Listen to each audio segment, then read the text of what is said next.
কিছুদিন আগে আমি চিনির মুরলি শেয়ার করেছিলাম, সেটা আপনারা দেখে খুব পছন্দ করেছেন। তাই আজকে নিয়ে এসেছি গুড়ের মুরালি। এটা খেতে মাশাআল্লাহ খুব মজার হয় আর বানানো খুবই সহজ। তাহলে চলুন আমরা ঝটপট রেসিপিটা দেখে নিই। যদি আমার চ্যানেলে আপনি নতুন হয়ে থাকেন তাহলে অবশ্যই একটা লাইক আর সাবস্ক্রাইব করে অবশ্যই আমার পাশে থাকবেন। গুড়ের এই মুরলি বা কটকটি তৈরি করার জন্য আমরা একটি মিক্সিং বোলে নিয়ে নিচ্ছি 2 কাপ ময়দা। আপনারা চাইলে এখানে প্যাকেটের আটাটাও ব্যবহার করতে পারেন, সেটা দিয়েও খুব ভালো মতো হবে। আর এখানে আরও দিয়ে দিলাম এখন ফ্লেভারের জন্য 1 চা চামচ কালো জিরা, 1/2 চা চামচ লবণ, 2 টেবিল চামচ চিনি দিয়ে দিলাম। মিষ্টিটা আপনাদের পছন্দ মতো আপনারা অ্যাডজাস্ট করে নেবেন। যেহেতু আমরা গুড়টা পরে মেশাবোই, এজন্য এখানে মিষ্টির পরিমাণটা একটু কমই দিতে হবে। এখন দিয়ে দিচ্ছি 4 টেবিল চামচ রান্নার রেগুলার তেল।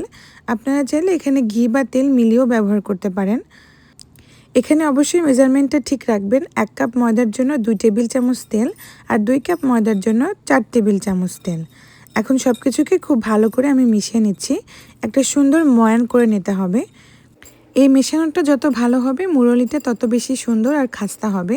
তো মিশিয়ে নেওয়ার পরে দেখবেন যখন হাতের মধ্যে মুঠো হয়ে আসছে, এ পর্যায়ে বুঝতে হবে আমাদের ময়ানটা পারফেক্ট হয়েছে। এরকম যখন মুঠো হয়ে যাবে আর এভাবে চাপ দিলে ঝুরঝুর হয়ে পড়ে যাবে, সে পর্যায়ে আমরা এখন অল্প অল্প করে পানি দিয়ে একটা সফট ডো তৈরি করে নেব। যেহেতু তেলের ময়ানটা খুব বেশি হয়েছে, এর জন্য এখানে পানির পরিমাণটা কম লাগবে। তো অল্প অল্প করে পানি দিয়ে একটা ভালো মতো সফট ডো তৈরি করতে হবে। খুব বেশি পানি একবারে দেওয়া যাবে না, এতে করে কিন্তু লিকুইডই হয়ে যেতে পারে বা অনেক বেশি নরম হতে পারে, তখন হ্যান্ডেল করতে একটু প্রবলেম হয়। তো অল্প অল্প করে পানি দিয়ে একটা সফট ডো তৈরি করতে হবে। ঠিক এরকম যখন হয়ে যাবে সে পর্যায়ে আমি এটাকে 10 মিনিটের জন্য ঢেকে রাখছি। এই 10 মিনিটের মধ্যে এই ডোটা খুব ভালো মতো সেট হয়ে যাবে। তো ফিরে আসলাম 10 মিনিট পরে। এই যে দেখুন কত সুন্দর নরম হয়ে গেছে আর ভালো মতো সেট হয়ে গেছে। এ পর্যায়ে আর একটুখানি গোল করে নিয়ে আমি ভালো মতো একটা বড় রুটি করে নেব। রুটিটার থিকনেস আপনারা যতটুকু প্রয়োজন ততটুকু করে নেবেন, মানে যতটুকু মোটা আপনারা পছন্দ করেন। তবে একটু মিডিয়াম মানে 1/2 ইঞ্চি টাইপের করে নিলে এটা পারফেক্ট একটা মুরলির সাইজ হয়। তো সেভাবে করে নেবেন। তো এই তো আমাদের বড় একটা রুটি বানানো হয়ে গেছে। এখন একটা পিৎজা কাটার দিয়ে আমি এই মুরলিগুলোকে কেটে নেব। আপনারা চাইলে এটা ছুরি দিয়েও কাটতে পারেন, তবে পিৎজা কাটার দিয়ে কাটলে অনেক বেশি সুবিধা হয়। তো আমি এই জন্য এটা দিয়ে কেটে দিলাম, তাতেও কোনো সমস্যা নেই। এখন সুন্দর মতো যেটুকু সাইজ আপনারা করতে চান 1/2 ইঞ্চি পরিমাণ মতো আমি এরকম করে কেটে নিচ্ছি। তো যেহেতু আমি 2 কাপ ময়দার করেছি, তো সেই অনুযায়ী আমাদের অনেকগুলো মুরলি হবে। তো যতটুকু বড় করতে চান ততটুকু বড় করে মাঝ বরাবর কেটে দিতে হবে। তো যেহেতু আমি বড় রুটি বানিয়েছি, এজন্য আমি মাঝ বরাবর আর 2 ভাগ করছি না, সাইডগুলো 2 ভাগ করে নিচ্ছি আর মাঝ বরাবর আমি 3টা ভাবে ভাগ করব। এখন চলে আসবো চুলায়। চুলাতে তেল গরম করতে দিয়েছিলাম। তেল যখন কুসুম গরম হয়েছে সে পর্যায়ে আমি মুরলিগুলোকে দিয়ে দিচ্ছি। আর চুলার আঁচ মিডিয়ামের থেকেও লোতে রেখে এটাকে ভেজে নিতে হবে। যদি খুব বেশি গরম তেলে ভেতরে আপনারা এই মুরলিটা ভেজে নেন তাহলে কিন্তু ভেতরে খাস্তা হবে না আর ভেতরে কাঁচা থেকে যাবে। তখন মুরলিগুলোকে আপনারা সংরক্ষণ করতে পারবেন না আর বেশি দিন পর্যন্ত মুচমুচে থাকবে না। তো এই জন্য মিডিয়াম লোতে রেখে সময় নিয়ে আস্তে আস্তে এটাকে ভাজতে হবে। তো কিছুক্ষণ পরে দেখবেন এটা ফুলে উপরের দিকে ভেসে উঠেছে। এ পর্যায়ে নেড়ে চেড়ে দিয়ে সমানভাবে কালার আসা পর্যন্ত ভেজে নিতে হবে।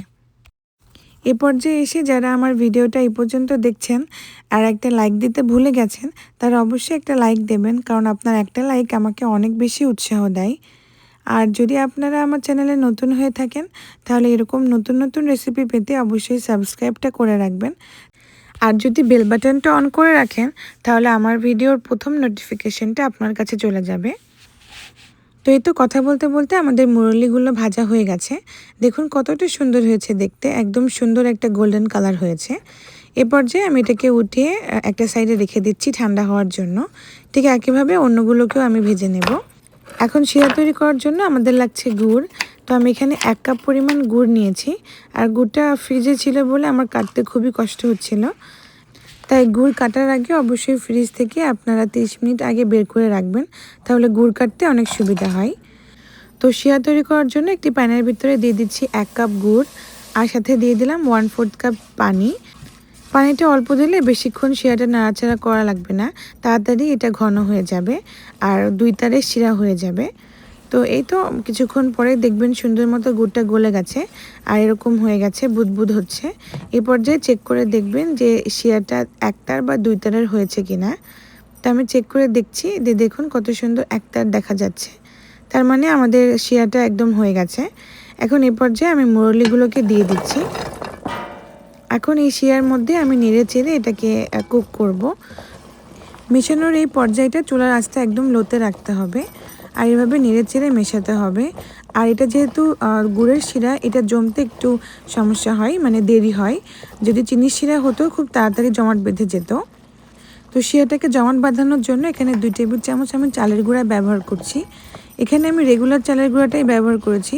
যদি সবথেকে বেশি ভালো হয় যদি পোলাও চালের গুঁড়াটা ব্যবহার করা হয়, তাহলে সুন্দর একটা অ্যারোমা আর সুন্দর একটা গন্ধ হয়। তবে এমনি চালের গুঁড়া দিলেও কোনো সমস্যা নেই, এটাও খেতে অনেক মজা। চালের গুঁড়ো দেওয়ার পরে দেখবেন শিরাটা অনেকটা ঘন হয়ে এসেছে। এ পর্যায়ে আমি চুলাটা বন্ধ করে দেব আর নেড়ে চেড়ে এটাকে আমি জমাট বাঁধিয়ে নেব। তারপরেও আমার দেখে মনে হচ্ছিল যে আমার হাতে খুব প্রেশার পড়ছিল আর তাড়াতাড়ি এটা জমাট বাঁধছিল না। এ পর্যায়ে আমি আরও 1 টেবিল চামচ মতো আমি চালের গুঁড়া অ্যাড করেছিলাম। সেটা আমার সামহাও কোনোভাবে ক্লিপটা চলে গেছে। তো যখন একদমই জমাট বেঁধে আঠালো একটা টেক্সচারে চলে আসবে, এ পর্যায়ে আমি চুলা থেকে নামিয়ে নিয়েছি। আর এখন নেড়ে চেড়ে এটাকে আমি মানে এভাবে নাড়তেই থাকবো আর কি। নাড়তে নাড়তেই দেখবেন একটা পর্যায়ে সুন্দর মতো এরকম ঘন হতে শুরু করেছে। দেখুন কত সুন্দর মতো ঘন হয়ে গেছে। প্রত্যেকটা মুরালির গায়ে খুব সুন্দর মতো গুড়টা অ্যাড হয়েছে আর খুব সুন্দর মতো কোট হয়ে গেছে। তো এই তো আমাদের গুড়ার মুরালি একদম রেডি। এ পর্যায়ে কিন্তু এটা খুবই বেশি গরম, তো এটা খেতে গেলে মানে মুখ পুড়ে যাবে এরকম গরম। তো এটাকে ঠান্ডা হতে দিতে হবে, আর ঠান্ডা হলে এটা আরেকটু শক্ত হয়ে যাবে।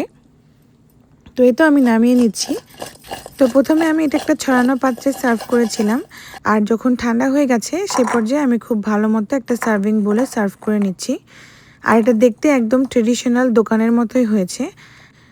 আর এরকম যদি মুরালি আপনারা এখন বাসায় তৈরি করতে পারেন, তাহলে তো দোকান থেকে কেনার কোনোই প্রয়োজন নেই।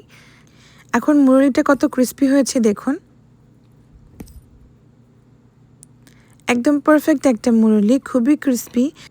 আর এতটাই মজা হবে যে আপনারা খাওয়ার পরে মনেই হবে না এটা বাসায় বানিয়েছেন। সবাই খুব মজা করে খাবে।